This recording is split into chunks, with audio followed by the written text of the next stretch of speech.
passionate about Cleveland sports. He's going in, touchdown! Browns, Indians, Cavs, the Big Ten, and more. Cleveland is a city of champions once again.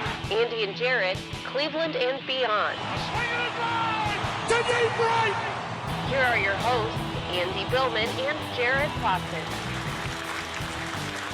Hey, what's up, everybody? Andy and Jarid, Cleveland and beyond. He's Andy Billman. I'm Jarid Watson, and we're going to recap Cleveland Browns.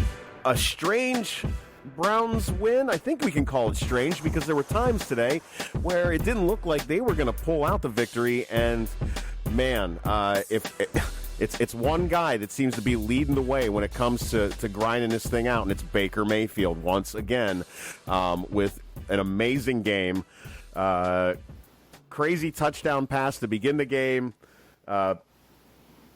He's the glue, man, with all these guys on the field and keeping them going. And, you know, when there's mistakes, when there's turnovers, when there's penalties, drop passes, they're staying together as a team, and that all comes down to Baker. Andy, what did you think today watching this game? I was pretty stressed through the first half. Yeah, I was too. I thought, you kind of hit the nail on the head. I mean, Baker Mayfield outplayed Cam Newton, and I would argue that was the difference in the game. Yeah. I mean, he really made every big throw he had to in this game. Newton, down the stretch in the second half, had to make big throws down the field, and he either missed a wide receiver or threw an interception in the game. I mean, it was very odd. We're usually in the reverse position, but not in this case. And I'll tell you, the Panthers came right out the gate. Really showed McCaffrey off. He did a nice job. The Panthers did getting the ball right down the field, but Baker really is, the glue. He's everything. You never want to put everything on the quarterback at times, but you have to, in this case, in this game. He was everything. Baker Mayfield won this game for the Browns. And he's done that a couple times this year where you can debate it. I don't know how you debate it otherwise in this game. He won the game for the Browns. Absolutely. 18 out of 22. Two drops. Those numbers don't even do him justice, yeah. Yeah, exactly. And I'll tell you, some people are saying 3 drops. I'll give them 2 for sure. David and Higgins, they both dropped the ball. Yeah, one was a throwaway, too. One was a throwaway, right. Yeah. He was unbelievable today.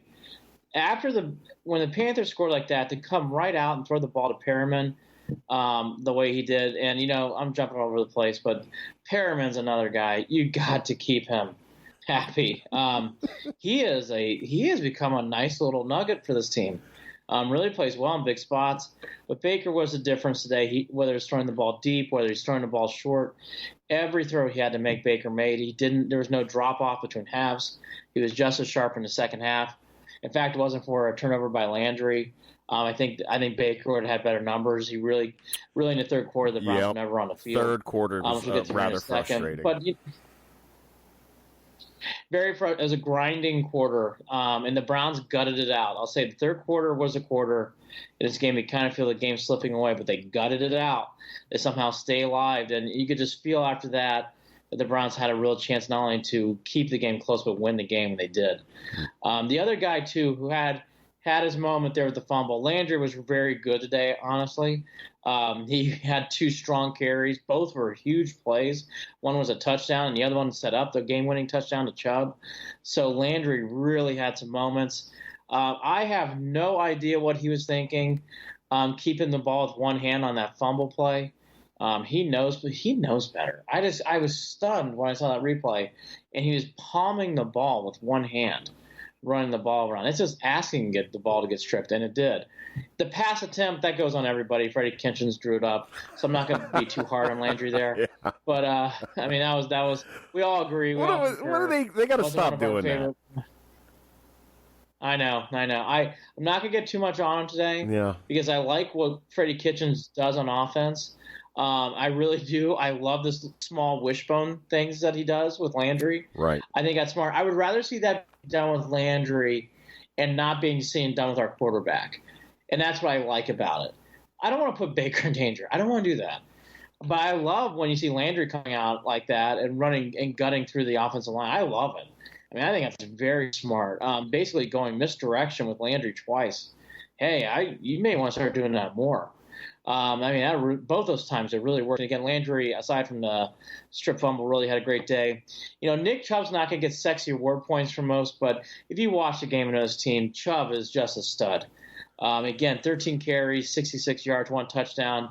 Legs that wouldn't quit on very, very difficult downs. Legs that would not stop. Yes. Yeah, really, on the touchdown, too, was great. Really dove his way, wanted the touchdown. He's obviously our ace in our hole. The only thing I'll say that I don't want to get too hung up on, but you and I talked about it via text today. Not sure what to say. I know Duke Johnson had some family stuff going on. I'm sure it's playing some sort of role here because the last 2 games, has just been – it's not just play calling. Something's off. He did not look sharp today. If I'm being truthful. Yeah, I don't know if he looks sluggish. Again,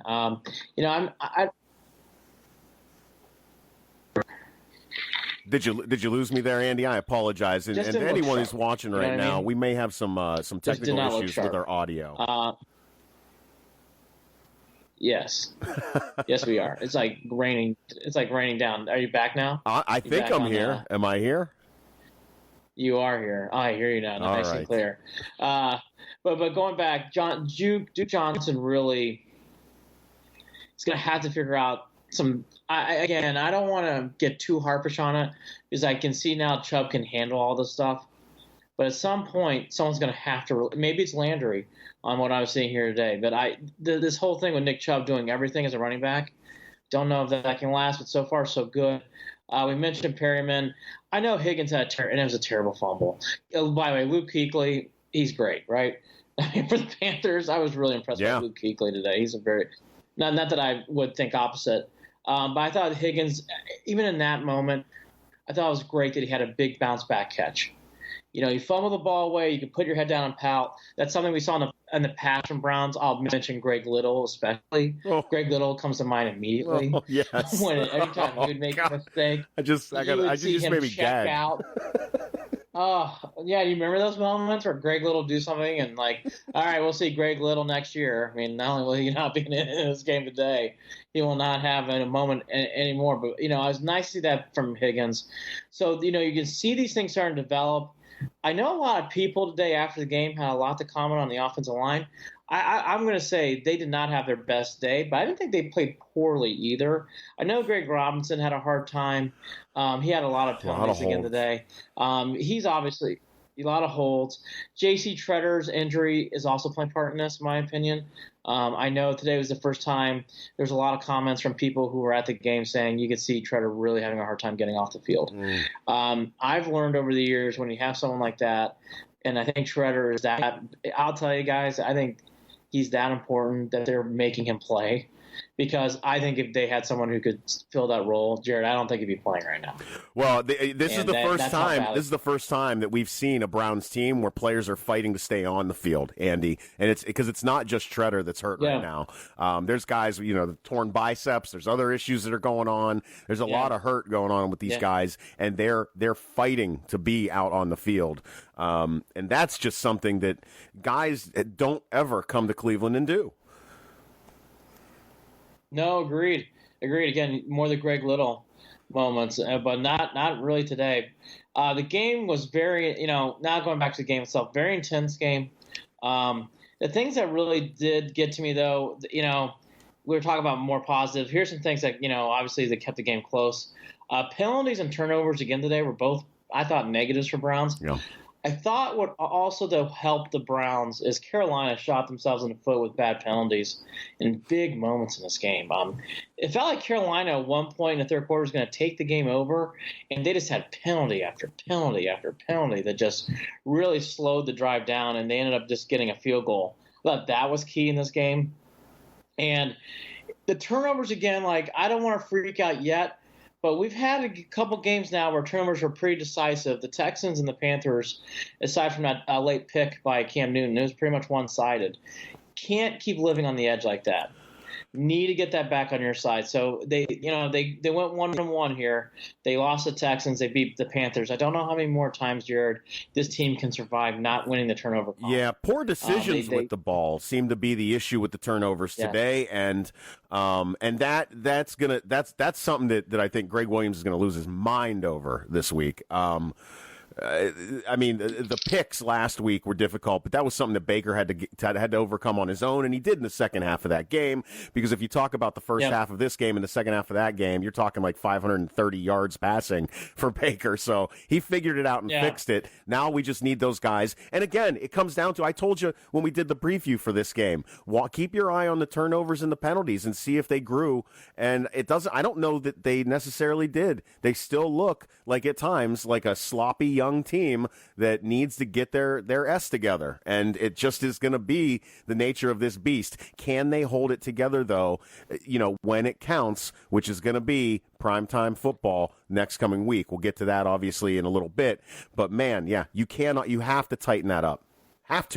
You have to. And the turnovers today came from Landry and Higgins. Those are guys I'm not expecting to make those turnovers. Yeah, exactly. You can't get too angry at Higgins. Higgins has produced on a very consistent basis when he hasn't been injured this entire season. So I'm not going to tear him apart. It was difficult to watch him take his eyes off what would have been a touchdown on the incompletion fault. But he'll get over that. The next play, as Baker says, what's the most important play is the next play. Well, right, and by the way, Higgins bounced back even after his drop. Right. I mean, after his fumble. I'm sorry. So I think I agree with you. And by the way, Luke Kuechly made a great play on Higgins. I thought he exposed the ball and he poked it out and had it in the wrong hand. Mm-hmm. Landry was ridiculous. I don't know what Landry was thinking, palming the ball with one hand. Yeah, you cannot do that. DUM dumb. Do that. I mean, if you palm the ball in one hand and you're swinging in the towards the sideline, I mean, you're going to get the ball stripped. You better be poking that ball over the goal line if you got to do that. That's the only time I want to see that arm reached out with a ball. Yes. We mentioned this starting in the second half of the Bengals game. We saw this again against the Texans. And then today in the first half, it got a little better in the second, but boy, tackling. I don't know what's really going on with that side of the ball. I could tell in the third quarter they did a better job. I thought it wore out by the fourth again. So I guess I'll say they did tackle for the third. I thought third quarter tackling was pretty solid. First, second, and fourth. Woof. There was a lot of lean moments. And yes, I know McCaffrey's good, but my gosh, I thought we made him look good on certain plays. And the thing that I texted you that I saw, which they're probably will point out in those moments, I saw Browns pull up in moments where they could have made a tackle to get more, to not necessarily make make a tackle or stop up whatever, but I'm saying to get yards for first downs. I saw that a couple times, Jared, and well, I don't know. I mean, the only thing I can there's only. The cold weather, I'd say that's the only thing. Not that I'm looking for excuses for these guys, but this is the coldest game they played in this season, right? I mean, maybe that played into it. I can't.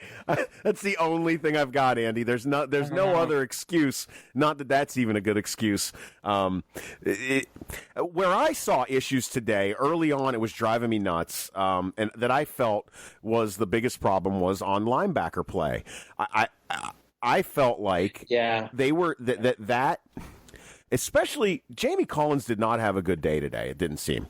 That's a really good point. I'm glad you mentioned him. He stood out. I actually thought for the first time all year, Schobert played well in the second half. I thought Schobert did not play well. No, he missed tackles. He was out of place it was weird. Joe Schobert had a really weird first half. Again, he cleaned up in the second half, because I did not notice in the second half. But boy, in the first half, he looked weird too. The thing I don't want to make this into a whole podcast, but I will make a note. They're going to have to again attack and get a couple more linebackers or defensive tackles, guys that are inside the tackle, not ends so much, but tackles. I mean, the Browns really need to do a better job in the interior of this defense. I see the secondary is well improved. I think if you have Denzel Ward back there, I think it's actually top 5 in secondaries that I've seen all year. But when it comes to what you're mentioning, linebacker, which I agree, you can tell when Schobert didn't play well, it was like a disease with the other guys on the team. And again, I don't see the interior of the Browns making plays, defensive tackles. I'm just not seeing that throughout the year. Not seeing it. Not seeing it. Well, another big thing in this game too, Jared. Go for it. What are you going to say? No, because I don't want to cut you off. I think you might be going to where I'm going. So go ahead. No, well, I'm going to time of possession. Yeah, that was brutal. I don't want to harp on this. Yeah, I knew you were. This is becoming my new pet peeve on this team. I don't want to make this a thing because I think time of possession sometimes can be really overplayed, and frankly, the Browns won today, so time of possession did not decide the game clearly. But again, 10 minutes of difference, Jared. That's striking. And the bigger thing to me, in the third quarter, it felt like the Browns never had the ball, and they had the ball to start it off. The Browns have to do a better job at times still of making possessions longer. By the way, the biggest example was what Baker Mayfield did at the end of the game to extend the drive to get them a first down before the 2-minute warning. Huge play in that game. In the third quarter, they at one point only had 4 plays and about late in the third quarter. It's not good. No. They're not. Again, I don't want to think it's a difference. I don't think it's a huge word. These other things to me are bigger, but this is something I'm noticing. They've got to stay on the field longer or they're going to wear out. Well, it seems like they almost changed kind of the way that they're and tell me if I'm wrong. Some play calling seemed different in that third quarter. Instead of setting up some of those screens or the bubble screen or whatever they were doing to get the ball, to get Baker into a little bit of a groove that they did in the fourth quarter, and that third quarter, they tried to run the ball a few times, and then they also had the penalties that were screwing them over. Between those two things, I don't know why they don't. Yeah, it was dead runs that were pointless. I think Duke had a rough one. I think Chubb may have had one or two, but there were just times where they'd come out 1st and 10, and all of a sudden you're looking at 2nd and long, and you already feel like that drive's not even going to happen. That's how that third quarter was. That after the first play would go by, you'd be like, yeah, they just don't seem like they're even going to get a first down right now. Yeah, all right, I'll go inside baseball. This is what I saw. I thought Rivera and the defense did a nice job on the Panthers making adjustments coming out. Yeah, and I thought the tone was set because the first play out was a Landry fumble. That Landry fumble was the first play in the third quarter. It set the tone. I mean, it really did. You could feel it during the game. But I thought the Browns did a nice job. I was going to bring this up. I thought the Browns did a nice job of making adjustments themselves going into the fourth quarter. I think that fumble really threw off the Browns. And that happens in sports. That fumble was damning. It didn't cost them a game, but it really affected how things were going. Because, again, it's late in the third quarter, and you've only ran 4 plays. It's not good. And you had the ball first. It's not good. No. That dictates a lot in the game. So the Browns overcame it. They figured some things out. But I thought Rivera and that crew did a nice job of making adjustments. And honestly, you know what saved them? The Browns that was the one quarter that the Browns tackled well. And honestly, it probably saved them the game. Yeah. Well, it really did. Let me ask you this, Andy. Let's talk about something that'll put a smile on both of our faces. Do you know who the all-time single-season sack record holder for the Cleveland Browns is? I'm guessing it's not Michael Dean Perry. So who was the no, record not Michael holder Dean for the Browns? It's got to be Myles Garrett. No, not yet. It's Reggie Camp in '84. Reggie Camp in '84 had 14 sacks. Jameer Miller in 2001 had 13. And Clay Matthews in '84 had 12. But Myles Garrett sitting right now, 12 and a half sacks. Myles Garrett is well on his way as a rookie to being the all-time Cleveland Browns single-season sack leader. Yeah, I mean, you knew I was going to bring this up. I've not been hard on Garrett, but I've obviously been a little overcritical, and I think that's fair. He's number 1 pick overall. Yeah, I know some people on Twitter do not agree, but that's okay. I will say this, though. His last 2 games have been his best games I've seen him play. And I thought today he was great. I thought today he really stood out. there were times where that poor tackle for the Panthers just looked hopeless, trying to stop Garrett to the ball. He really had a hard time. Garrett made an impact on this game. And again, I've been wanting to see this more of Garrett, and I saw it in the Houston game, even in a loss. And I certainly saw it again today. I think Garrett in the last 2 games has played wonderful, and it's great to see because the Browns need him with Denzel Ward out. So I thought that was great, and I'm glad to hear he's getting close to that record. It's well deserved. And the other thing too, it's not a negative. So I don't think he's playing terrible, but you pointed it out, so I'll give kudos to you during the game, and I started focusing in on it as soon as you mentioned it to me. Carey's getting picked on a lot in these games. Yeah. I don't think it's an eyesore yet. I really don't, but he's getting picked on. It's pretty clear that he's the one guy that teams are going after. And again, I don't see him playing terrible. I really don't. But he's definitely going to get picked on. He just has to realize he's not going to get away with. He's not going to get away with what some of the other guys are getting away with. A little hand behind the back grabs, whatever. They don't look. There was one that did not look. It would look like a very weak call. Again, this is a trend that we're seeing, and if the trend continues, not only our offense is going to take advantage of that, but the refs are clearly keeping an eye on them. I don't know what else to say. Yeah, I don't either. I thought 2 of them were pretty bad. One, his arm was extended and he was grabbing his wrist. My grandmother's going to throw that flag. I don't know what to say. It's just going to be called. Everybody's going to notice that. You got to call it. You just got to call it. The one thing I would just say to the Browns, you just got to be aware of it.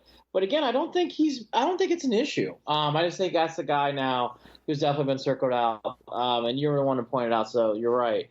When we were texting back and forth, Carey's definitely the guy now who's. It's interesting on most throws the ball's going to him. The one thing that I saw in this game too, which I did not cost the Browns a game, thankfully, was the McCaffrey play. McCaffrey did a nice job in this game. I have no idea why the Panthers did not use him more in the second half. I thought they could have gone to him every play, and the Browns would have had a hard time with him. They just had no answers from McCaffrey today.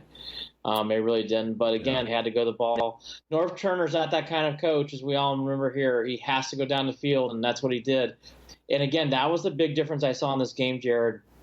I hate to put some onus on the Panthers, but it's true. Cam had some guys open in the fourth quarter, and he couldn't hit them. And that was a big difference in this game. He airmailed the interception at the end of the game to Randall. He airmailed that. Terrible. Had a wide open receiver coming across the field for a touchdown at the end of the game. The possession before, that was. I don't know what is his deal. Is this just Cam from now on? I don't know. I know people have been pointing it out, and I think it's fair now. Now that I've seen it in person, I don't watch a lot of Panthers games. I don't know why. I'm not big on the Panthers and watching them play. But watching a whole game now, the one thing I come away with is McCaffrey's excellent. And Newton, by the way, can still run the ball well. And Newton can actually complete the ball inside 12 to 15 yards. Mm-hmm. But in tight boxes, or if Newton has to go down the field, there was one pass today. That ball was behind the receiver. He almost had to wait for the ball. That was a play Carey made. But really the reason why Carey made it was because the ball was thrown behind. Yep. Newton's going to have to really – they're going to have to make some decisions on him because I don't know how much longer you continue to play with a guy like that. And, again, in the fourth quarter, I thought the one in the end zone wasn't a terrible miss, but he did miss him. He was open. But, again, it's great. Baker's making those throws for us. It's night and day looking at Cam to Baker. Yeah. Baker in that pass to the pass to Landry, in that window. I couldn't believe it. I could not believe. Great throw. Oh, it's mind blowing. I don't know. I've been waiting a long. I've been waiting 19 years for this, Santy. My goodness. Time. And I'll tell you, that throw at the end of the game for Newton, throwing the name Cody Kessler, Charlie Fry. What was that guy's name? That one guy escapes me. We didn't make a lot of throws like that. Got a Kaiser. Yeah, I mean, all those kind of throws were just like, it's 10 yard, it's not even close. Like you just watch it come out in New Sands, like it's not even close, and the game is over. I love seeing him throw down the field. Every time he was letting it loose, I was happy for it. Thank God. Yeah, and you were right. You called it before this game started. You said that they wouldn't be able to help themselves, that they wouldn't stick with the McCaffrey thing. They can't. Because if they already dominated with the time of possession, they would have won that game had they stuck with McCaffrey and kept doing that. They would not have lost that game. Hey, whatever, though. I don't care. Hey, whatever's right. And I'll tell you, I took a lot of notes on Norv Turner when he was here in Cleveland, and that's what drove me crazy about Norv Turner. There'd be things that he could see that were obviously working, and then he just wouldn't go to them at times. Yeah. And Norv Turner's aggressive. He has to go deep. He has to. It's just in his blood. And by the way, thank God you did. Because, again, I was stunned. Were you stunned about how many times McCaffrey didn't touch the ball in the third and fourth quarter at times? Well, I don't understand. Gosh, I don't know why. I know that the Browns talked about they had a guy, eyeing him on every play, whatever. There were times where who was that person? All Cam had to do was dump McCaffrey the ball. I mean, yeah. I don't get it. I don't know. I don't know how we're watching that game and can see it, and coaches on the sidelines just don't like. It's right there for you. In the middle of the third quarter to about the last drive when they drove down the field, I don't remember McCaffrey touching the ball. I don't. It was amazing. By the way, great. Hey, keep him off. Too good. Too good. I mean, it was becoming one of those games again. It reminded me, here's the difference. The Saints kept going to Kamara, and I think that kind of helped them win the game. And the Panthers, for some reason, in that pocket during the game, did not go to him. But, hey, with that said, the Browns win. And, again, Baker Mayfield was really the star of the show. I mean, you can't sugarcoat it. He was. And then your supporting actors were Landry, even with the fumble, and Nick Chubb. Both were very good today. You have some other odds and ends. And, again, Perriman, you're going to have to sign that guy to a contract next year. Oh, yeah. I mean, and again, it's a change of scenery. It's a new chance at life, and he is taking full advantage of that. Yeah. I guess Baker looked at him and just basically said before he didn't know he was that play was coming, but he told him on the route, you better turn on the Jets, and that's all he said to him. And that was it. And so he did. Hey. And by the way, that's Rashad Perriman's longest touchdown catch of his career, 66 yards. Or longest catch of his career, and it was yards, rather. Sorry. Yeah, I mean, it was great. A wonderful display. Two things else, and then I want to hit on special teams before we. I wasn't going to let you finish because there's a strange stat in there for Greg Joseph. He hits 40-plus field goals and misses an extra point. Like what is going on with that? I wrote this text too, and I mean it. It's nothing against the everybody who works on special teams, and Brian probably works very hard. Yeah. And I think I'm sure Greg Joseph's a nice guy. Yep. And I'm not saying he may not be back this year. So Zane Gonzalez. Let me just say, but I'll tell you right now, the special teams on the Browns need to be blown up, brought in again, and blown up again, just to make sure all the germs are gone. Because I've never seen a special teams like this where every special teams is mind-numbingly nervous. Yeah. Whether it's Peppers catching the ball and punts, to whether it's what I saw today from Greg Joseph had to force the first kickoff out of bounds. Had to force him out of bounds. He was the only one. There were like 5 missed tackles on the kickoff to start the game. I know. And it came down to Greg Joseph. I know. Like what? I know. Your kicker can't be making that tackle to start the game. No, and you're right, he did. And you know what? You're right, he did. You're right. I remember that too. You're right. So look, I mean, I don't know. I'll tell you, I've never. I was trying to remember all my days. I'm like, I don't remember ever special teams being this nerve-wracking. Every time as special teams play, I'm like, oh gosh. Yeah. I'm like, okay, let's just hold on. Yeah. Oh, we fair caught it. All right. Yeah. Woo! Yeah. I mean, Peppers caught a punt up on his shoulder, it looked like, too. The one that made me nervous. I know. Again, they're nice people. It just needs to be blown up and tried again. This is not working. All that said, Myles Garrett is the other guy I really want to put a shining star on. His last 2 games, especially in my book, were his best. I thought today he was outstanding again. He was causing havoc. And that's the thing that I've been wanting to see more of, and I'm seeing it now. I did not notice it as much this year. And by the way, no offsides penalties in these last 2 games. Yeah. Just saying. No pre-snap. Just saying. Yeah. Just saying. Today would have also been so I think if they could have got through the game without allowing a sack today, would have been the first time since I believe 88 that they would have gone 4 games straight without allowing a sack. Unfortunately, it didn't go that way, but still, there's a lot to be proud of. Oh no, I thought so too. Again, I was seeing a lot of Twitter comments that were hard on the Browns O-line, and again, I didn't think they played great. I didn't. This is the first time they played okay, but I didn't think they played poorly. Like I'll point you to some games this year. I thought the Browns offensive line played poorly. This was not one of them. I did not think they played that bad. The other, so all that said, kudos to Greg Williams and Freddie Kitchens and the gang. They get another win. They keep their hopes alive, maybe being the coach and the offensive coordinator next year.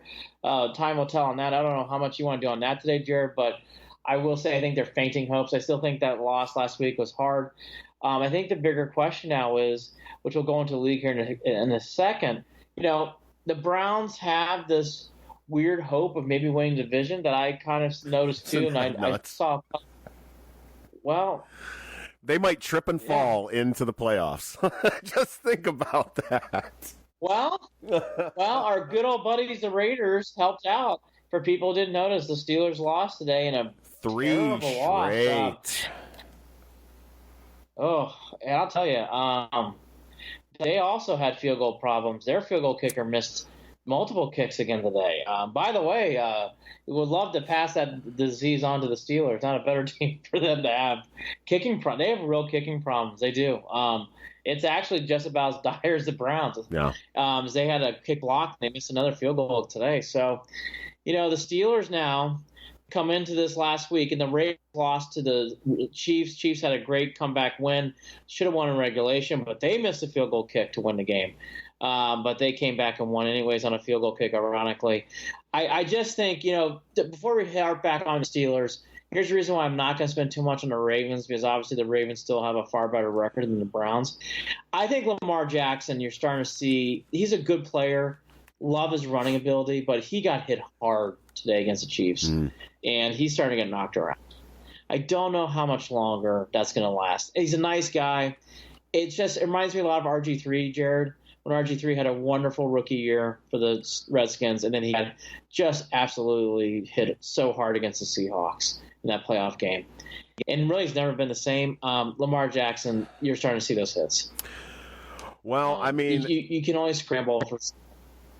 The Ravens, let's see, the Buccaneers are a weird team. They show up sometimes, they don't show up on other times. They showed up for half a game today and then disappeared. The Saints are just that good, so. But the Saints have even had their moments. So let's see what happens in that Buccaneers game next week. I don't know. I told you earlier, I really hope that the Browns give me a reason to want to go to that game at the end of the season at M&T. I really do. Well, I think it's getting closer. I think the Ravens will split these next 2, which means the Browns have an opportunity if they went out to have a better record than the Ravens. Yeah. So keep that in mind. That's why I'm going to move forward. I know their second game in between the Browns and Bucs is a tough game. I think it's a road game. I want to say it's the Chargers. It is the Chargers. Look that up. Yeah, so I think that's a tough game for the Ravens. So I think they'll split these next 2. Pittsburgh, they really missed the opportunity. Their next 2 games are the Patriots, who are coming off a bizarre loss to the Dolphins, and then in New Orleans, which that game could be for home field advantage for New Orleans in 2 weeks. That's it. the Steelers are really up against it all of a sudden. And then they end the year against the Bengals. But, I've been doing the math, and Jared and I were doing this before I came on. Now, look, the Browns have to win in Denver, and we'll close on that. And that's not easy. But if the Browns can win these next two, and even with the Steelers beating the Bengals in the last week and the Browns went out, the Browns would have the tiebreaker advantage over the Steelers to win the division. Say that again. It's there for their taking. They would have the tiebreakers over the Ravens to win the division. Even if the Steelers do lose these last two games and they beat the Bengals in the last game, which I think you got to figure they would at home, the Browns would win the tiebreakers and win the division. Well, there's a very real chance that could happen. What? It's in play. Are the Steelers? Is there bad blood internally finally coming to roost for them? Is that, or is it the injuries that are hurting? A combination, because that team has been. You sense them on the downward trend even before the season started this year, and they somehow have been able to overcome that and stay in first place in the division for most of the season. So. It seems like now, when the going's getting even tougher here, they're not able to keep it together and take the wins that they should. There's no reason they should ever have lost to the Raiders. Yeah, Roethlisberger had to come out in this game at a certain point. I think he came back in late to make that throw.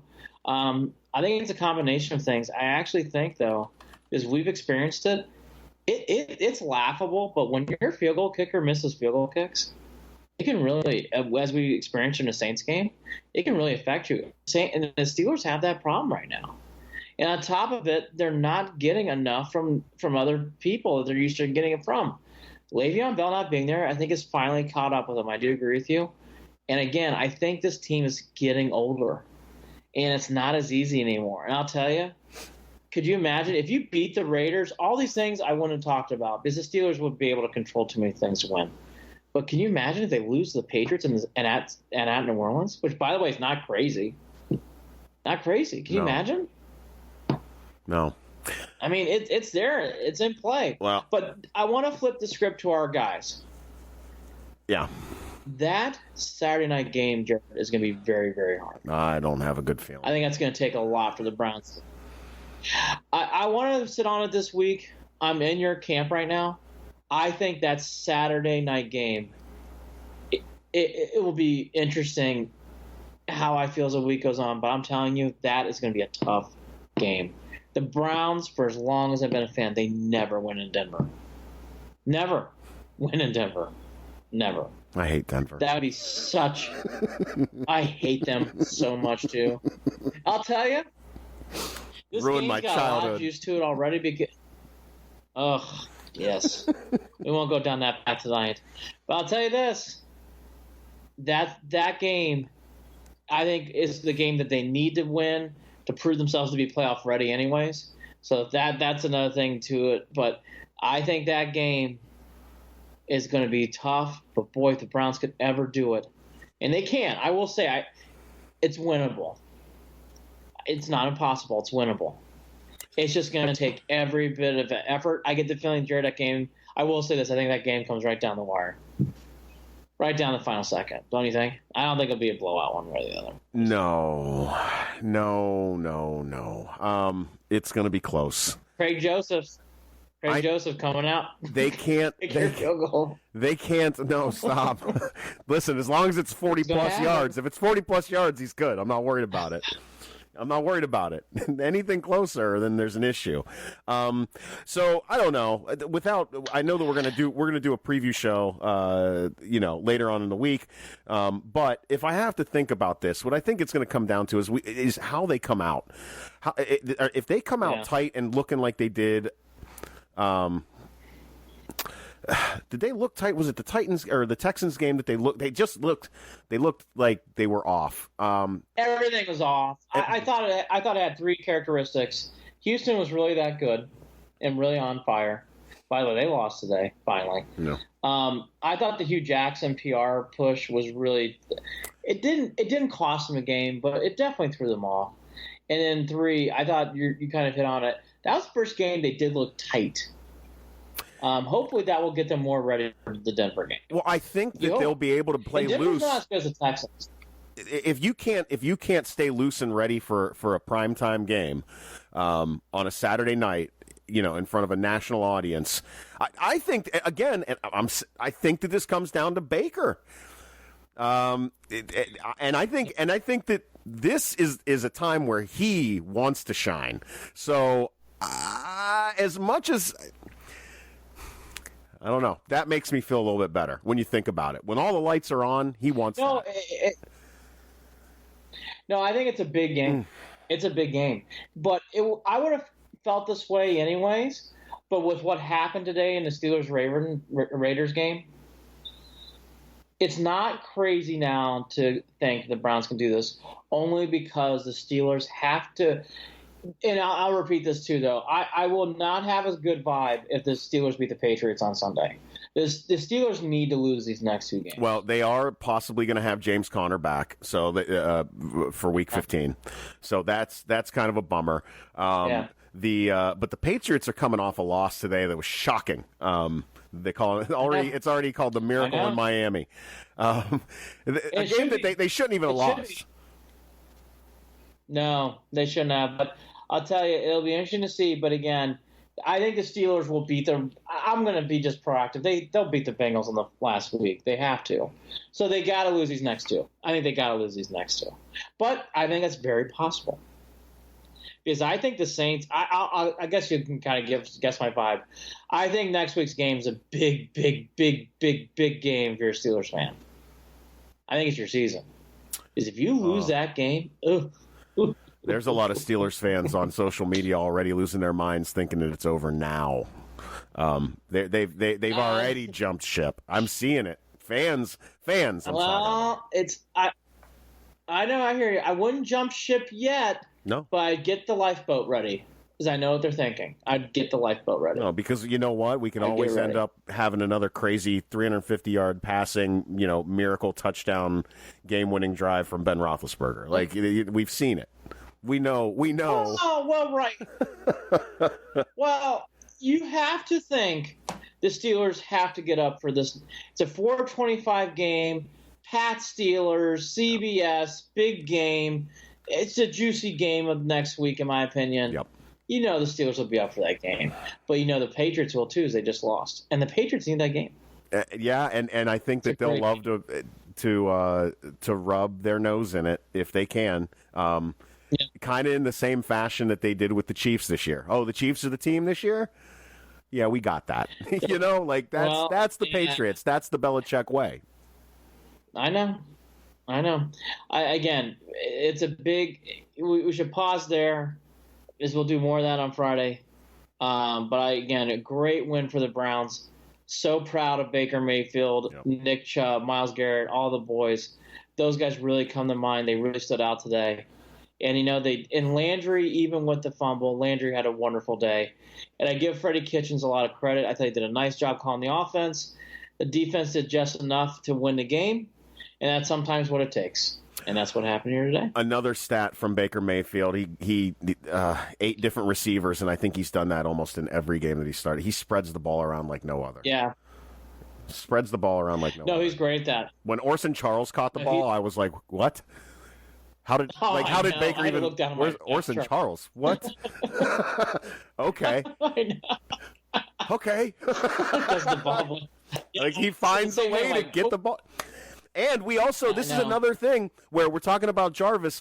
We've been waiting for Jarvis and for Baker to kind of get their rhythm, and they're starting to, especially on those rollouts. Especially when Baker's rolling out, you usually see Jarvis hitting towards the sideline to for a 15, 20-yard catch downfield. So I think that they're starting to click, obviously.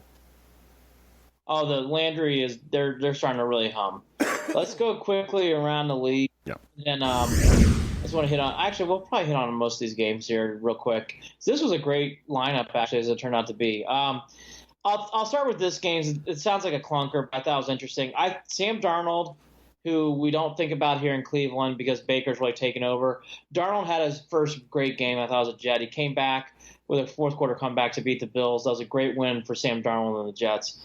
You don't want to harp too much on that. So both teams are 4-9, but I thought that was a nice little touch if you're a Jets fan out there. Rodgers, of course, they reemerged in that game. Jared, real quick, we're not Falcons fans by any means. They needed that. They stopped the bleeding. Boy, there's a talk about panic in Pittsburgh. There's a freak out going on social media with the Packers. No.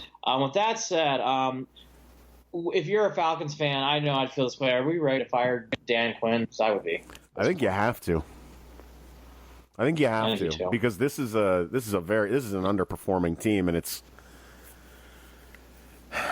not going to get any better. So, no. Julio Jones 106 and 2 touchdowns, and you lose the game. Boy, Falcons are in trouble. That is going to be a big, interesting offseason because again, they can't. It's not a quick fix. They really can't rebuild. It's just Falcons are a mess. They're going to have to really think about what they're going to do with the head coach. Yeah. Ravens, as we discussed, they had a lead. They had a lead late. Mahomes made a fan. Watch the highlights, man. Mahomes made a sick pass to Hill and then followed it up with another sick touchdown pass. Okay, Baker's really good. Mahomes is really good too. He is just nasty good. The Chiefs had a chance to win in regulation, but as we mentioned, they had a field goal kick go awry. The bigger thing I took out of this game from a Browns perspective is the Chiefs hung on in overtime. I think the Lamar Jackson thing is already starting to get a little worried. He really got beat up. He did not finish the game in overtime. No. Don't know how much longer the Ravens can press on with. I know Flacco. It's very weird. It sounds like Flacco was healthy? ? But RG3 came in the game late. By the way, RG3 threw a game. I'm not exaggerating. He threw a great pass that was not caught. Looked like it was pass interference in the game. I give kudos to RG3.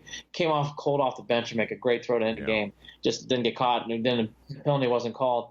But I think it's going to be interesting to see what the Ravens do here because there's definitely a growing momentum for Lamar Jackson. But if you watch that game and you know in your heart of hearts, do you really think Lamar Jackson can keep doing this? I don't know. I say no. No, because you know what happens in this league. You can't play that style of football and not end up losing your head at some point. It's gonna happen. I think the Ravens have an interesting road. That is hard because you're not just doing it for the last 3 games, but you're really making decisions for next year. It's tricky. The Ravens are in really a tight wedge there. Yeah. We kind of mentioned it. The Dolphins won on a miracle play. 2 laterals, and then I don't know if the Patriots just lost their brain on that final play, but they had a chance to tackle him on the open field, and then once he got to Gronk, it was great. Well, Gronk was out there. Gronk's out there to bat the ball down, right? But Gronk, it's not even like anyone put a move on Gronk. Gronk just fell. No. It looked ridiculous. And Gronk had a good day too, except for that last final play. No, he didn't. He did. You know what? I'll tell you, that was the Patriots have lost ways before, and they've had bad losses. Obviously, the 2 Super Bowls come to mind. There's other bad losses they've had. They lost one year to the Broncos in the playoffs. That wasn't good. I'll tell you what, though, this was the worst one I've seen under Brady and Belichick, as I can remember. Is it me, or am I wrong? They've struggled in Miami for a while now, haven't they? Hasn't Miami made a game out of this? Yeah. Yes, they won. This is 5 out of the last 6 years they've won in Miami. The Dolphins have. It's Pats, but makes no sense. That was none. So the Pats, again, they come into that game, the Steelers needing some wins to get at least a home game in the playoffs. Right now, by the way, it is really teed up nicely for the Chiefs to have home field throughout. We'll see if they can complete it. The Chiefs definitely look like a different team without Hunt in the backfield. By the way, it shows. It'll be interesting to see if the Chiefs can continue to win it. Yeah. Saints came back and won. They covered for me. Thank you, Saints, on some sort of level. The Buccaneers are the Buccaneers. They're going through, I think, a transition phase. I agree with what Jared says. Their defense has been better, but they're a hard team to read. The Buccaneers play the Ravens next week. I would have no vibe for that game, knowing what's going on with Lamar Jackson. No idea. The Saints are in the same position. Yeah, exactly. If the Rams continue to lose to the Bears, the Saints are in kind of the same position as the Chiefs. The Saints are kind of in driver's seat for home field. So we'll see what happens there. The Redskins season's over after the broken leg of Alex Smith, and it's a shame and sad. I'm not a Redskin fan, but you hate to see that for a team. And they really had the epic collapse today with Mark Sanchez as quarterback, 40-16. The Giants just romped them. A lot of rumors going around social media about Colin Kaepernick, so the Redskins have a lot going on there. That's not going to be a fun way to end the year. Word from Colin is that nobody's reached out to him this entire season. That's the word from Colin Kaepernick, I believe. Not one team, so I don't know. I don't know if it's going to happen or not. Well, the Redskins, I think you're at that point. I would give them a call. I would give them a call. You can't go with this Mark Sanchez thing much longer. It's going to get embarrassed. You got embarrassed today by the Giants. Can't do it. You got to make a phone call. They got to make a phone call. You know what, though? I don't know that Colin wants to play. And maybe he doesn't want to play for a team called the Redskins either for obvious reasons, too. You know? That could play into it. I won't go down those roads as I don't know. But I will say the Redskins, knowing that Colt McCoy's out, knowing that Alex Smith's out, you should give Colin Kaepernick a call. Yep. You need a quarterback, man. This Mark Sanchez thing, that was the biggest eye-opening score in the first half. I'm like, it is 34-0. Like, Jesus. I don't think Mark Sanchez is working out. Okay, well, that's their problem, not ours. Redskins are on their way out. Giants are just picking up victories here to play for next year. Colts with a great bounce-back win. I had my eye on this game, but obviously I was paying attention to us.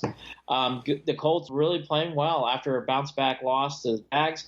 Texans finally had to cool off at some point, and the Colts have always had the Texans number, and that continues. Even earlier this year, they lost in overtime to the Colts. The Texans beat the Colts in overtime, but Colts have always had their number, and they did here again today.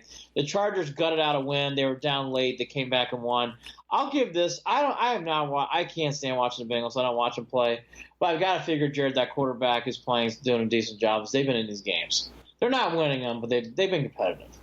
Well, and I know what you talked about. There's no reason why the Steelers shouldn't beat the Bengals at the end of the season, but divisional game, chip on your shoulder. Bengals, could play the spoiler. I think that game is up in the air at this point.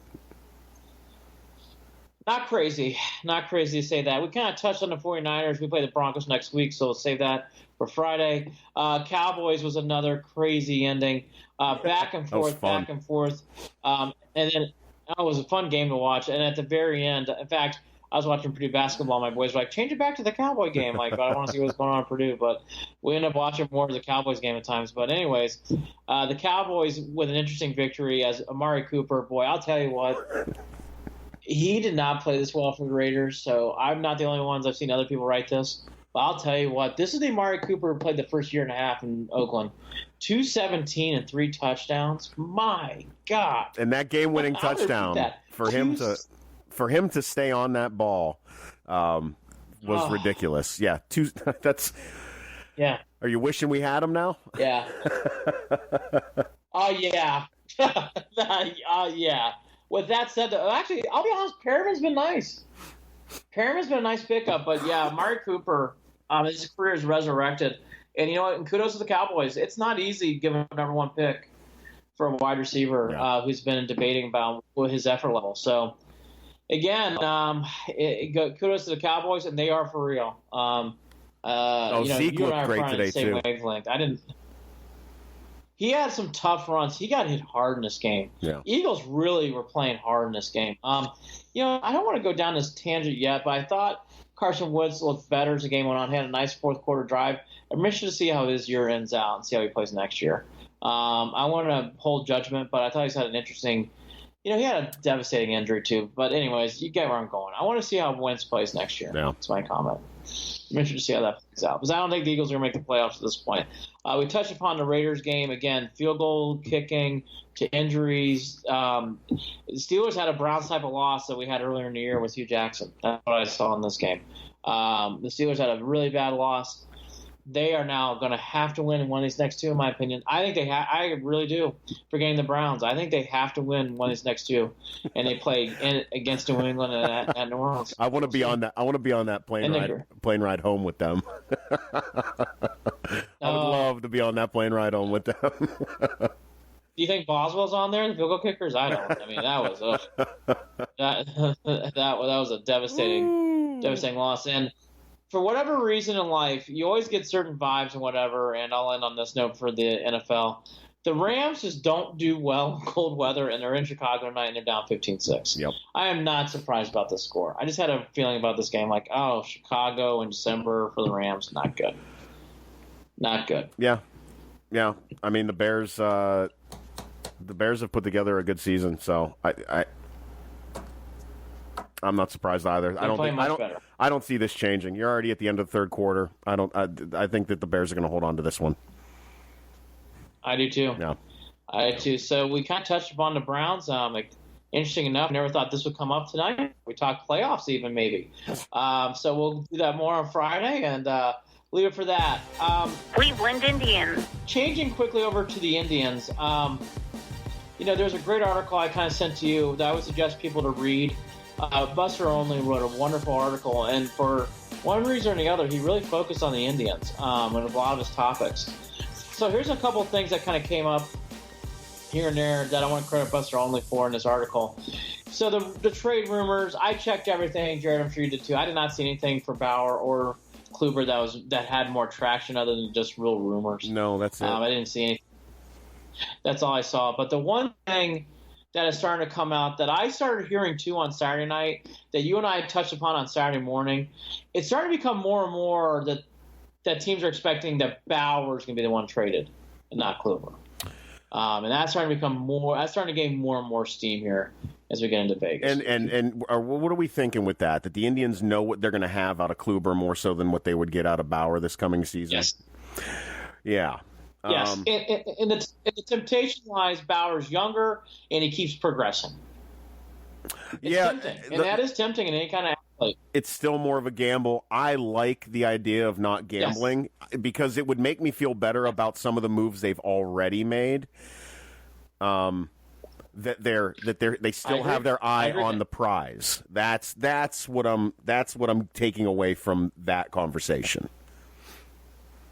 No, agreed. And Bauer's, and again, people will see it both ways too, depending on the organization you are with. But Bauer is definitely getting more traction now to be traded rather than Kluber, which I think we both agree. I think that's better. It's really, forget the Bauer personality thing, which we can get into all the time. And, he's definitely feisty and all that. That's more a me stuff. thing anyways. That's me complaining about him. That's all that is.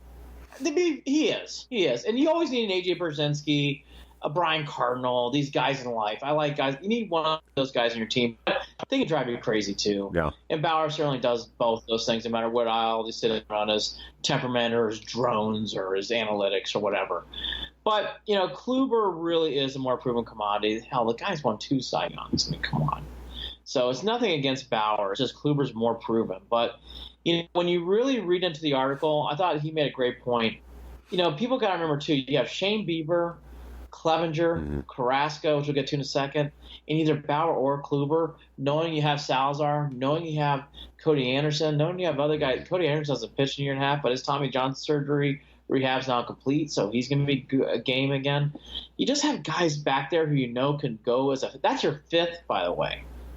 I just think the Indians are thinking right here. I think the time is right to trade one of these two guys. You need to get a bat in there. I think the time's right. I do. I think the time's right. It's risky. You've got to agree with them on this because, a bat is definitely needed. And I don't know. What are you doing though? Are you packaging? Are we still packaging Kipnis in on this? Or are we hoping that Kipnis has a little turnaround on the field at the plate rather, or both? I think what they need to be careful is don't be greedy. And what I mean by that is don't compensate a trade for someone to take on Kipnis. Get the best for your deal for your pitcher, okay? And if you have to eat some contract, eat some contract. Yeah. That's the way I look at it. And I hate to talk business, but I'm being truthful. You cannot downgrade a trade for even Trevor Bauer if you're adding Kipnis and that trades you one less good prospect. Don't do it. Can't do it. Can't.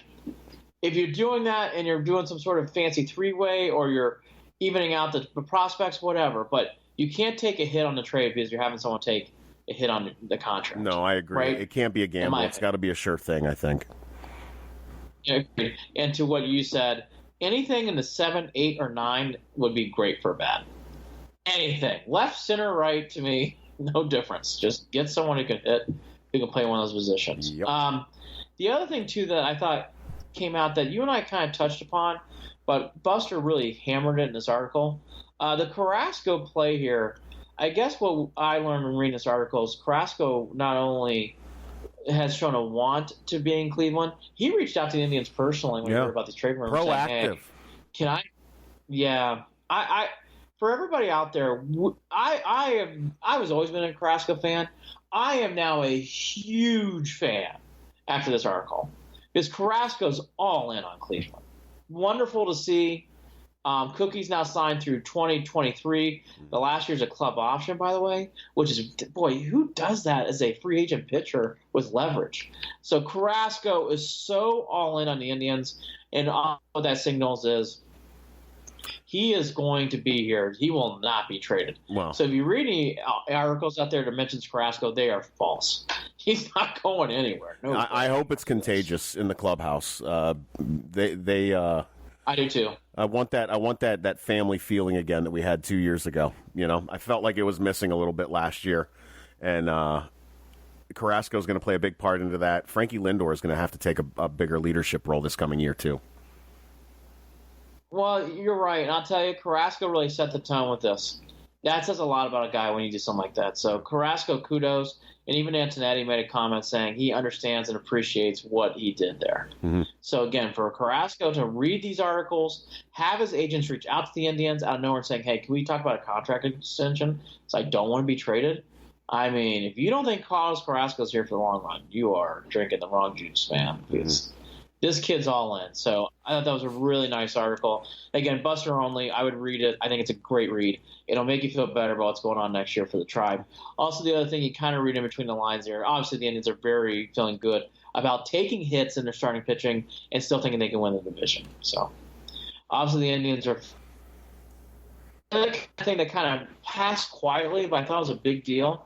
Larry Doby's going to be honored by the U.S. Senate. The American League's first black players, we all know, is getting the Congressional Gold Medal. That was very cool. I love that. Very cool thing they're doing that for Larry.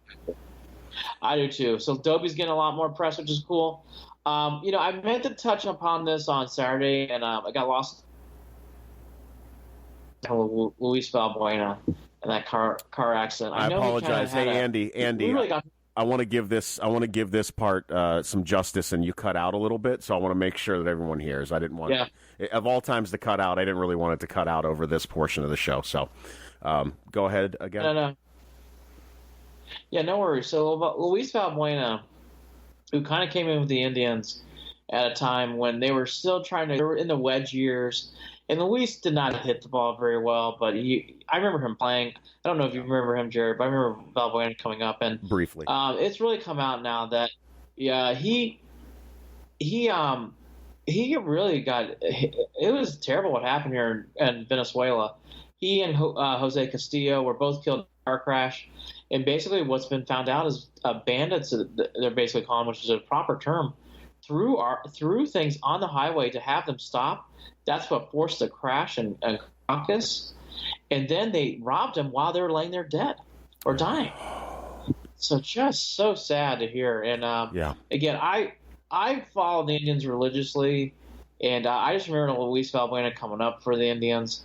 And again, he didn't stay here for very long, but he was his first real team to come up with was the Tribe. It just didn't work out. So he couldn't really hit the ball a lot, but he always played nice, always had a smile on his face, and I just thought that was a sad story. I felt bad for Luis Valbuena. Oh, it's awful, and we've had these tragedies happen with former players and players that were on the team, over the past 30 years, and it's never and this is no easy. Hate to hear it's that terrible. Stuff. No, it is, and it is. Like I said, I just remember Luis. He had a great smile on his face, and you hate to hear things like that, obviously. So, all condolences go out to Luis Valbuena and Castillo's family, and hopefully, just terrible to hear that stuff still goes on. But scary stuff there. And then finally, on another note, Mike Napoli officially announced his retirement on Saturday. Yep. So he's now, which we kind of knew, but now it's official that he stepped down. He wrote a nice note to the fans on there. And, for how much Mike only played one season, I never saw an Indian make a louder thump than Mike Napoli with his T-shirts and his Party at Napoli's. That was the first thing I told my wife the other day when he retired. Because she's not an Indians fan, and she still remembers that. How funny is that? Yes, there is a lot of ladies who remember Mike Napoli. Not for that reason. No, not for that reason. Damn it, maybe. Let's just say what am I missing here? Son of a... No wonder she remembered. All I've been told from people who know, and I was never invited, but boy, I would love to have been invited a couple times. Napoli was known to throw great parties, and let's just say that he had a fun time up there with who knows what was going on. But Mike seems like a very good guy. I've seen some of the girls that he's dated over the years. Yeah, he's party at Napoli's, brother. I'll just leave it at that. Party at Napoli's. Yeah, it was not a phrase. It was for what I've been told. These are all rumors. It was a lifestyle. Nothing. Definitely a lifestyle, and I love that. I think that stuff's cool. I think that stuff really makes life fun. So, kudos to Napoli. Glad to hear he is retiring in a nice way. And again, he was a nice ball player. You know what? Until that September, he was such a fantastic player for the Indians in 16. Really just ran out of gas. Felt terrible for the guy. Just did not have any power left. He went to Texas next year, then retired this year. So kudos to Mike Napoli. And I've been told this, though, too. He's such a nice guy. So hopefully he has a nice retirement. And he wrote a really nice letter to the fans. People should go check that out. So more on the Indians, I think, this week. I think the note here to leave, Jared, is I would be so – I actually can say this. I would be surprised by the end of Thursday, which is when the meetings wrap up, that one of those two will not be traded. I think the Indians are going to make a trade by Thursday. I do. Okay. I do. I'm looking forward to it. I know how I hope it goes. Cleveland Cavaliers. Yep. We'll have to see. The Cavs, not a lot here to harp on, but there's a few quick thoughts. So I did watch the game on Saturday night. Sexton almost had 30 points. This jump shot's really improved as the year goes on. So kudos to him on that. It's not the smoothest looking jump shot, but it goes in. That's all that matters. He scored almost 30 on the Saturday night win against the Wizards. Tristan keeps playing really well. He might be an all-star. 20 and 20 almost on Saturday night. He was one rebound away from 20 rebounds. I'll tell you, Jared, Tristan Thompson, I don't want to go too far down this road tonight because I want to see another week or two. Yeah. But it's getting to the point where I wouldn't be surprised if NBA teams are calling the Cavs about Tristan. What do you do about that, though?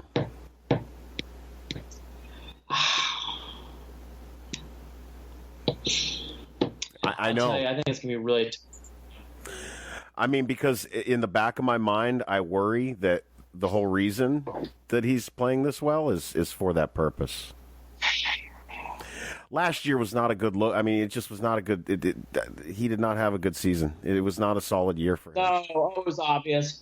And there's a lot of things going on that were rumored about what's going on with his personal life. And, who knows what was going on. Yeah, I would say this year, though, I've noticed. No, he couldn't. But I would say this year, though, I've not noticed any of that. It's been really quiet on that front.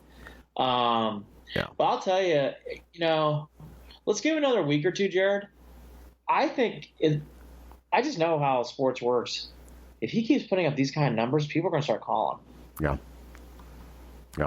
It's going to be interesting. And I'll be honest with you, as of tonight, I don't think you can trade him. I think you need him. Yeah, I mean, and I'll tell you, I'm a big.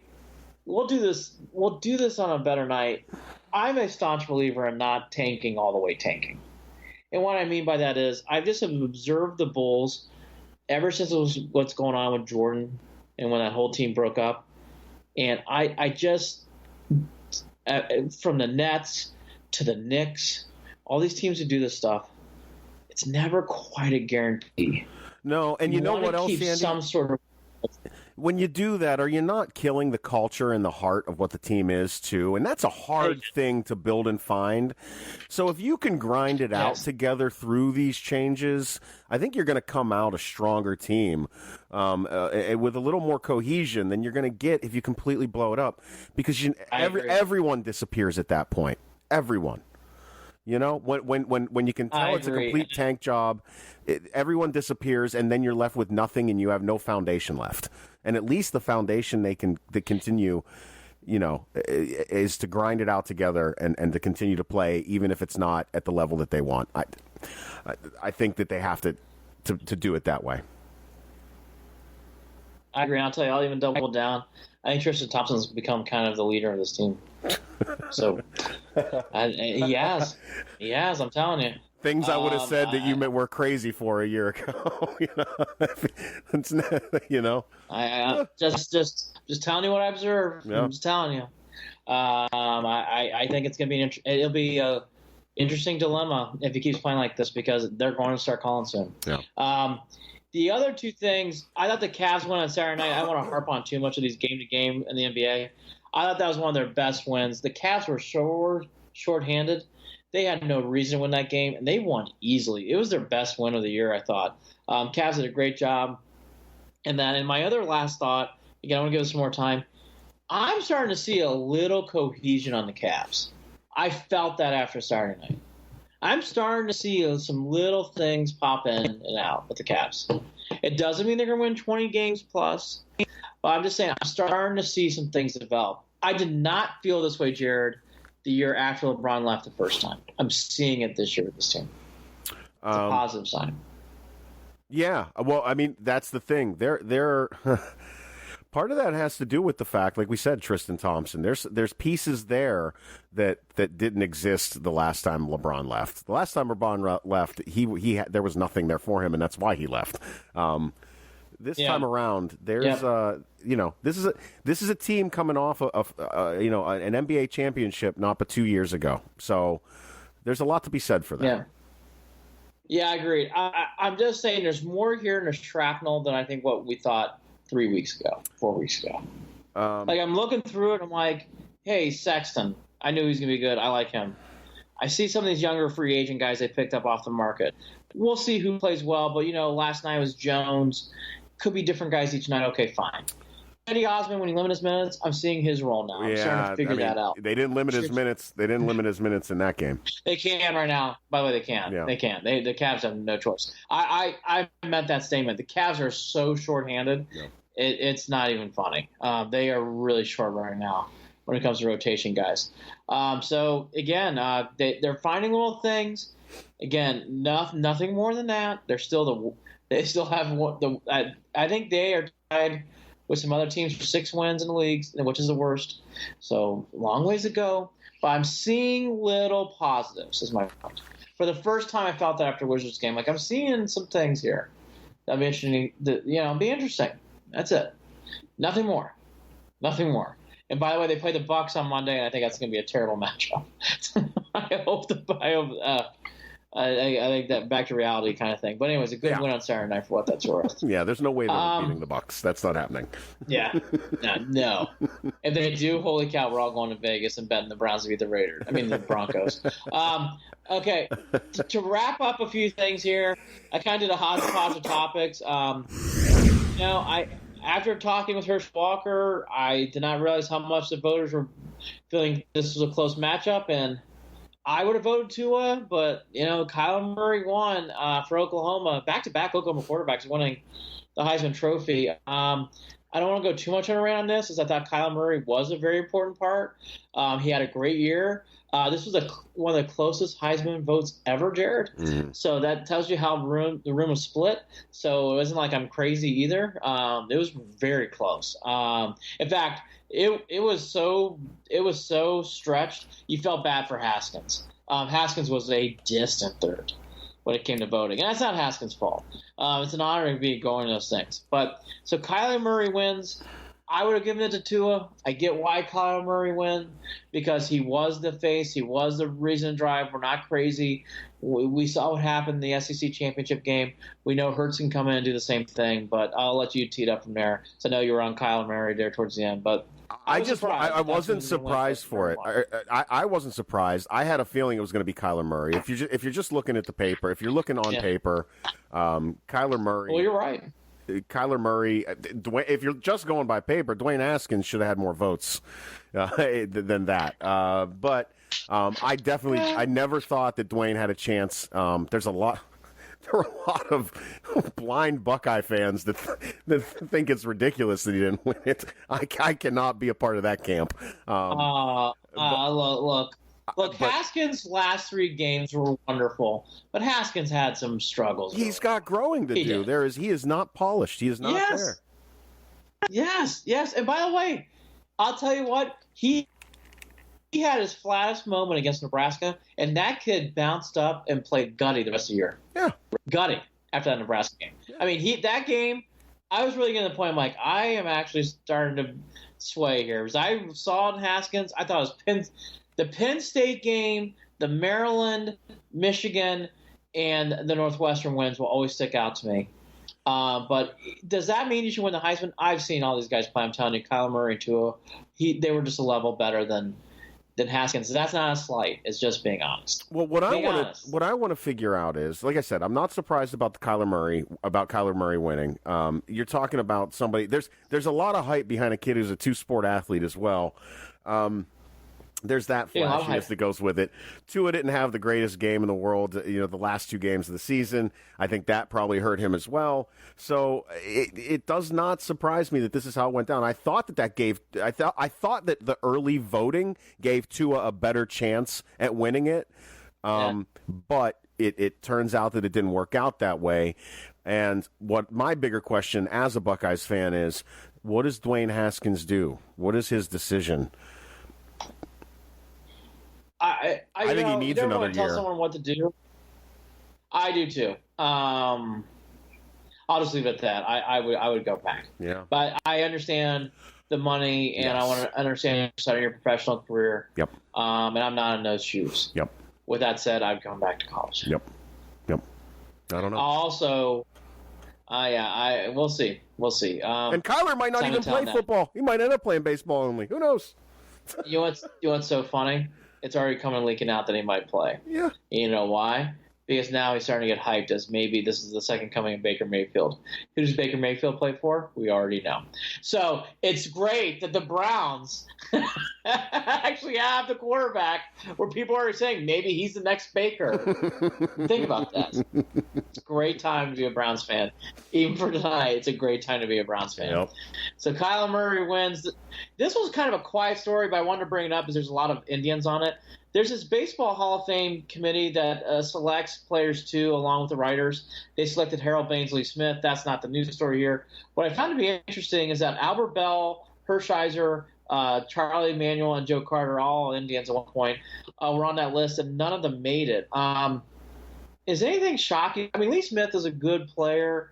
I don't know about Hall of Famer. I always thought Harold Baines was a Hall of Famer, so I'm not surprised there. Is there any names in there you would rotate out that was former Indians that put in for Lee Smith and Baines? Oh boy, I would look hard on Hershiser and Carter. Bell's never gonna get the benefit of the doubt on any of these because of his off the field incidents. He's just gonna be that way for him. Yeah, I agree. Steinbrenner also is on this list, by the way, George Steinbrenner.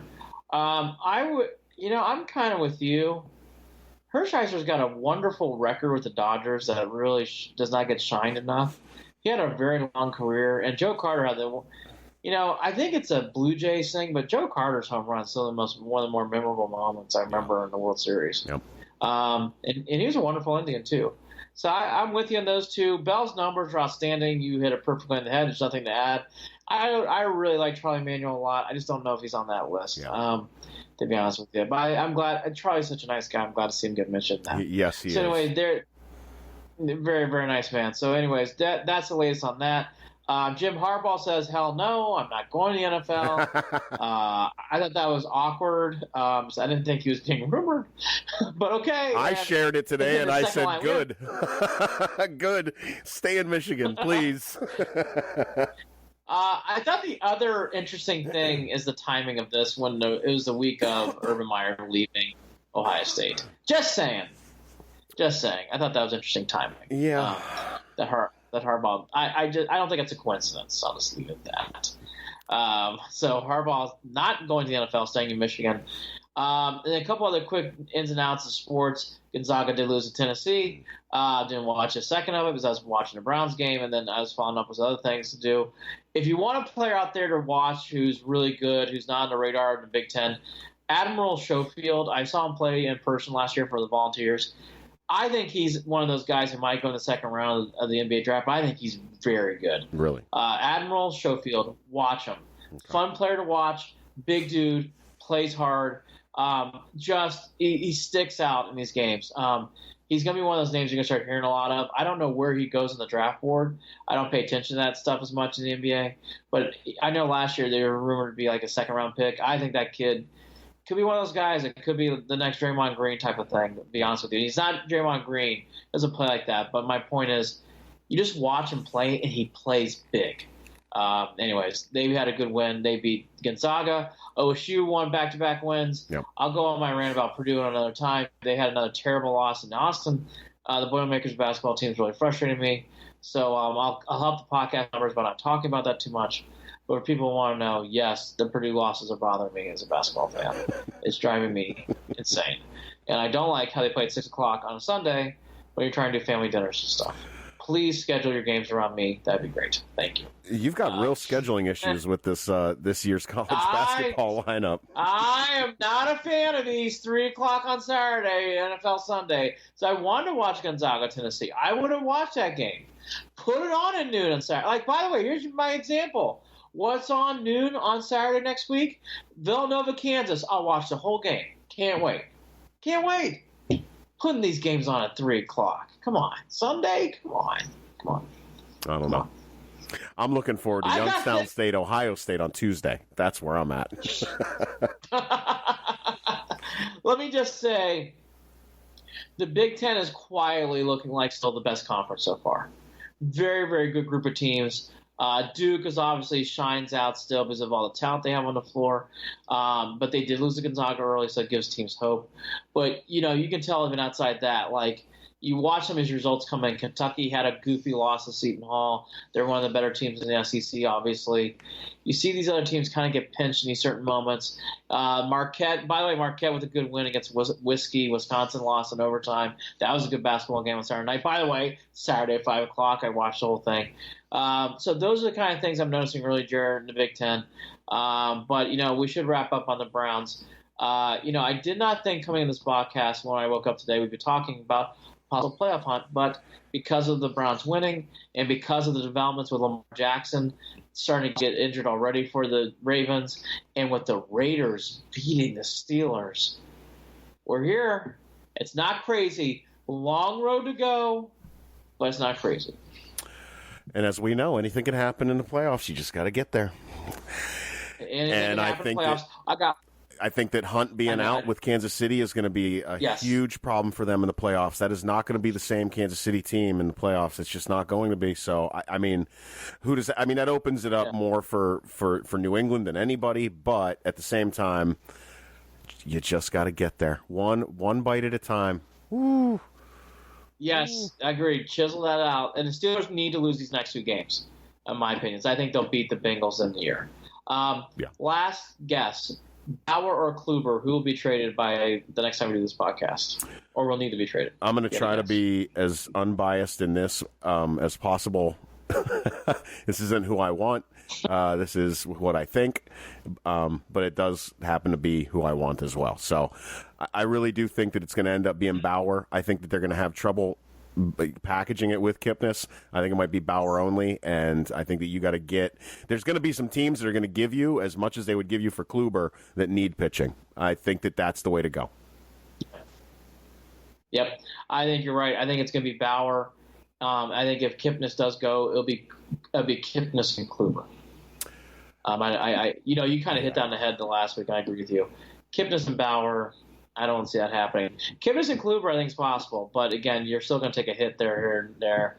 I agree with you. I think it's going to be Bauer. I think Bauer will be gone by Friday. All right, we'll talk about it on Friday or Saturday, and we'll see if we were right. It'll be interesting. And, I just want to give us kudos for talking this walkie-talkie podcast today. Yeah, I'm going to have to go back. Out there, we could kudos to you. I'm going to have to go back when I edit this podcast and take a listen to see if I can pinpoint where, depending on how wonky I sound right now, where it comes from. Because anyone who watches on Facebook, I have headphones on. I'm monitoring audio, but it's Andy's only. My audio does not cut through here. It goes straight out through the broadcast. So, notice how it's my audio gets cut out. Just saying, just observe from far. But no. I do want to end on I'm the best at this podcast. I love to end the show 3 different times, but I'll end on the 3rd time here. It's all right. I'm so excited about this game Saturday night against Denver. So excited about this game. So excited. I would have been excited anyways. I am now on pins and needles excited because we won't know what's going on with the Steelers game yet. And that game on Saturday night's got a lot of juice. Yeah, I think I'm going to turn it into an in-home tailgate this coming Saturday. So that's the way I'll do it. And I think I'm going to do my famous wings. And then hopefully pull out a Browns win. I'll leave it at that. Andy, let's enjoy this win and catch up throughout the week, and we'll get ready for Saturday night. He's Andy Billman. I'm Jared Watson. This is Andy and Jared, Cleveland and beyond. And go Browns, folks. We're still in the hunt. Take care. Have a great night or day. Say night when it's a podcast. I don't know what the hell I'm talking about. Take care.